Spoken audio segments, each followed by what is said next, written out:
गणनायकाय गणदैवताय गणाध्यक्षाय धीमहि गुणशरीराय गुणमण्डिताय गुणेशानाय धीमहि गुणातीताय गुणाधीशाय गुणप्रविष्टाय धीमहि एकदन्ताय वक्रतुण्डाय गौरीतनयाय धीमहि गजेशानाय भालचन्द्राय श्रीगणेशाय धीमहि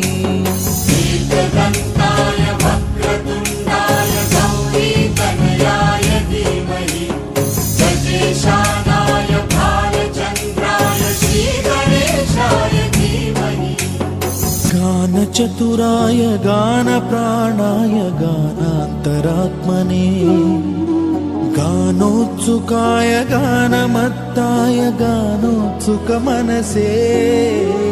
गुरुपूजिताय गुरुदैवताय गुरुकुलस्थायिने गुरुविक्रमाय गुह्यप्रवराय गुरवे गुणगुरवे गुरुदैत्यकलक्षेत्रे गुरुधर्मसदाराध्याय गुरुपुत्र परित्रात्रे गुरुपाखण्डखण्डकाय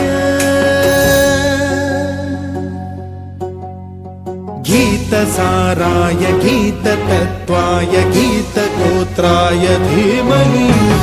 गूढगुल्फाय गन्धमत्ताय गोजयप्रदाय धीमहि गुणातीताय गुणाधीशाय गुणप्रविष्टाय धीमहि एकदन्ताय वक्रतुण्डाय गौरीतनयाय धीमहि गजेशानाय भालचन्द्राय श्रीगणेशाय